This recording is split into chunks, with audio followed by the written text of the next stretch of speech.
Hindi umano gawa-gawa lamang ng mga technical staff ng Senado at Kamara de Representantes ang halaga ng pondo na inilagay sa mga blanko sa report ng Bicameral Conference Committee para sa 2025 National Budget. Sinabi ni House Committee on Appropriations Acting Chairperson and Marikina City Representative Stella Luz Kimbo na ang isinulat na figure sa mga blanko ay kung ano ang napagkasunduan ng mga miyembro ng BICAM Committee. Ang naging trabaho umano ng technical staff ay ipasok ang halaga ng napagkasunduang pondo para sa mga ahensya ng gobyerno. Ang Technical Secretariat had absolutely no discretion. Yun ang importante po doon. Kaya sinasabi po natin na ministerial lamang po, wala po silang discretion, sabi ni Quimbo sa isang panayam kamakailan. Ang importante po doon ay walang discretion po ang ating secretariat sa kanilang pag-report. Actually, ang nangyari po doon ay ni-report po ang mag-figures na napagkasunduan na po ng ating BICAM members. Dagdag pa nito. Iginiit ni Quimbo na ang 2025 General Appropriations Bill ay valid at constitutional. I just want to make a distinction. Kung ang ginawa ng technical staff ay naglagay ng figures on their own at hindi pinag-usapan, yun po ay mali. Yun po ay unconstitutional. Pero ang sinasabi ko po sa inyo, hindi yun ang nangyari, sabi ng Lady Solon. Kamakailan ay naghain ng petisyon sa Korte Suprema sina Davao City Representative Isidro Ungab at former Executive Secretary Vic Rodriguez upang questionin ang constitutionality ng 2025 GA. At naghain pasado alas 10:30 ng umaga dito sa Korte Suprema si former Commissioner Attorney Mandamus petition kontra Romualdez para tuluyan ng mapaupo sa Kongreso ang kanilang first nominee na si Dr. Maria Camille Ilagan bilang nanalo naman ito sa naging botohan noong nakaraang eleksyong 2022. Ayon sa abogado ng partido na si Attorney Charlene Fernandez, ang inihain na petisyon ay para utusan ang mababang kapulungan na i-proclaim na at paupuin na sa Kongreso si Ilagan dahil nanalo at nakapagtala naman ito ng botong 391,174 noong nakaraang eleksyon. Ayon din sa petisyon, valid at elected ng mga botante si Ilagan bilang representative ng kanilang partido para sa 19th Congress at nakapag-oath taking na rin sa harap ng husgado. Dagdag pa ni Fernandez, makailang beses na tumanggi si House Speaker Martin Romualdez na mag-schedule at bigyan ng ceremonial oath si Ilagan.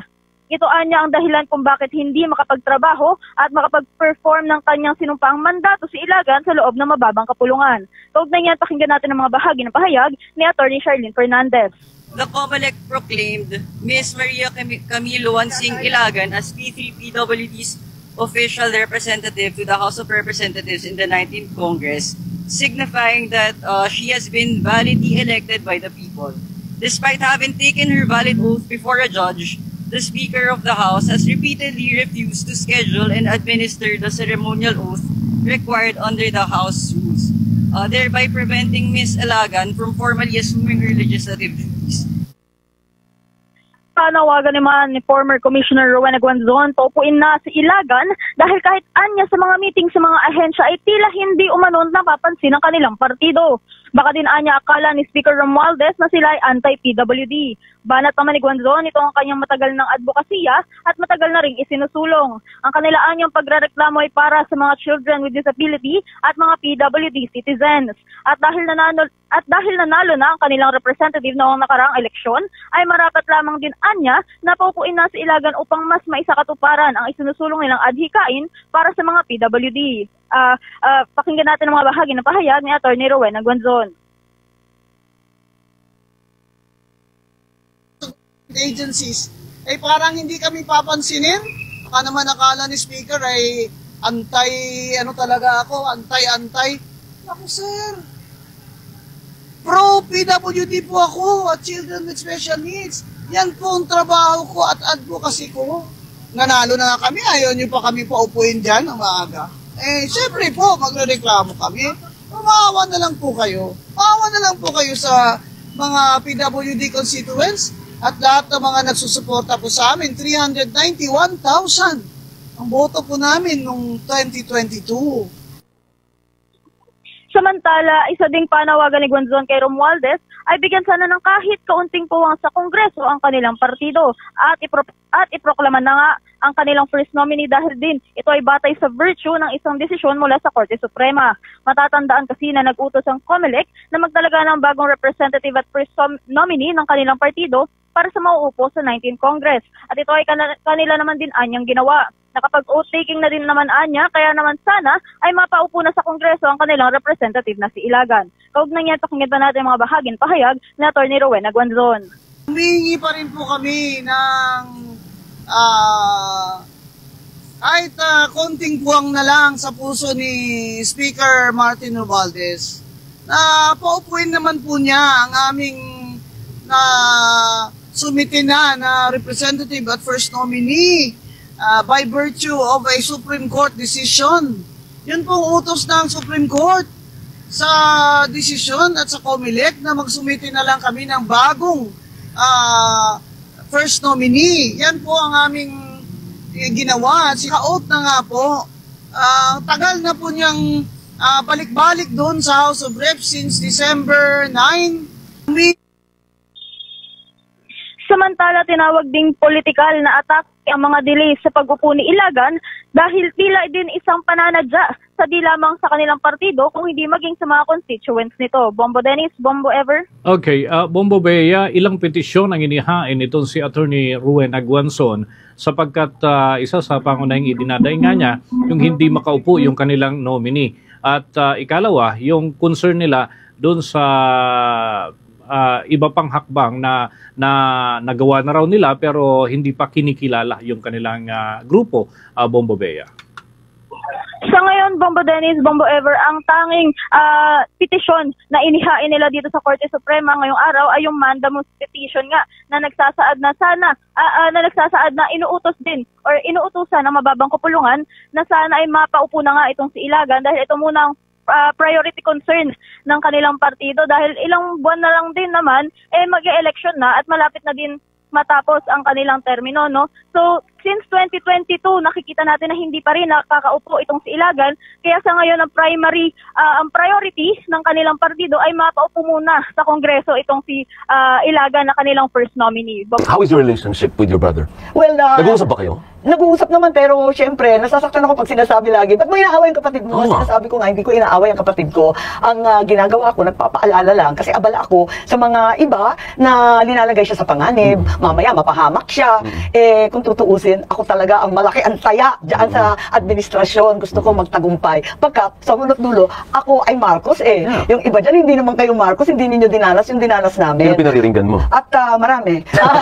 baka overtime tayo. Hindi, biro lang. Pero ibig ko sabihin, for example, noong nakaraang taon, nakita natin, napapaltan yung konstitusyon sa pamamagitan ng suhol. Pinapirma ng suhol. Abay, tinigil rin niya. Nung sinabi ko, nako, hindi maganda yan, tinigil din niya. Tapos ikalawa, yung impeachment. Nagsalita ako, sabi ko, wag na natin gawin yan, abala yan, magulo.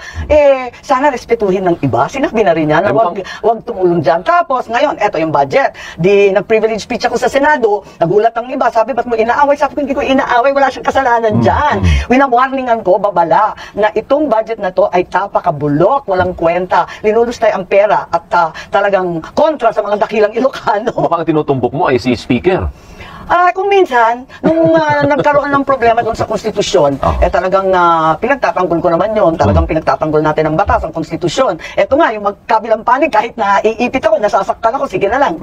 Ganyan talaga. But how would you describe? Yung tanong ko kanina nabitin, ano ang description mo sa relasyon mo sa presidente? Are you in speaking terms? Oo naman, ang kapatid ko ako, kailanman di naman kami nag-aaway. At alam ko, minsan nagtatampo yan. Kasi aminin ko, masakit akong magsalita, dire-diretso. Hindi ko nga alam pa paano, masyado kong prangka. At yun, pero bilang manang, responsibilidad ko, nasabihan siya, na-warningan siya, na baka ito ang magpapahamak sa'yo. Ayun. So may basehan ang pag-question sa budget?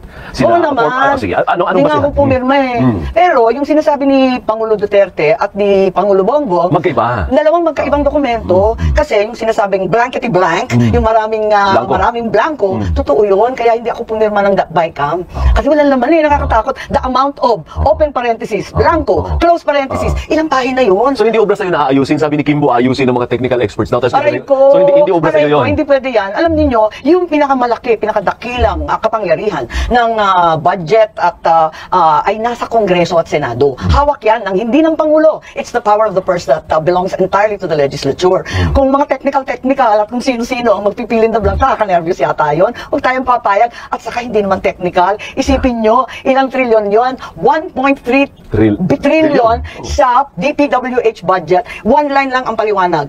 Various infrastructure projects. Ang tanong, sino si VIP? Baka VIP lang ang nakasulat So, ang sinasabi itago ninyo- natin sa pangalan ng, di ba? Sino? Ewan, hindi ko alam. Wala Bakit naman. VIP? Kasi wala nga nakalista 1.3 trillion. Walang listahan. Sino bang may pakana Tama nun? ba yun? Hindi ko alam. Basta dumating na lang sa amin na ganun. So ang sinasabi mo ay labas dito ang presidente. Palagay Walang ko- problema ang presidente. Ang may problema dito ay yung legislatura, the House and the Senate leaders. Hindi ko alam kasi yun nga, nung pinapunta kami sa BICAM, napunta akong minsan, 1 minute lang, nag-picture-picture lang. Ganun lang, tapos na. Tapos na, di nag-alisan na kami. Sabi ko, ano ba yun, picture-picture? Hindi, bibigay sa'yo. Di tanong na ako ng tanong, kasi pina-follow up ko yung mga flood control. Di ba, yun, kasagsagan yun ng 6 na bagyo, inaasahan niya ng tao, nasan na? Naku, wala. Naku, talaga, nervous ako. So, sabi ko, diisan tayo, hindi ko mapipirmahan yung mga blanco-blanco na yan. Ngayon, maski ang Pangulo na mong problema, yung flagship projects niya, tinanggal. Hindi na pondohan, miski yung mga flood control, yung mga tulay, yung mga public transport, lahat na inaasam-asam ng ating bayan, ang ating tao, ay hindi na isasatupad at tinanggal para sa mga kalokohang mga, kung anik-anik na lang. So agree ka na ito ang most corrupt budget in history? Is that an appropriate word term ba yun? Well, wala naman ako dito nung dekada 30 at Commonwealth at yung mga nakalipas. Pero sa panahon ko, ito na siguro yung pinakamalala kasi hindi ko siya maintindihan. Isipin mo, walang respeto miski sa Pangulo.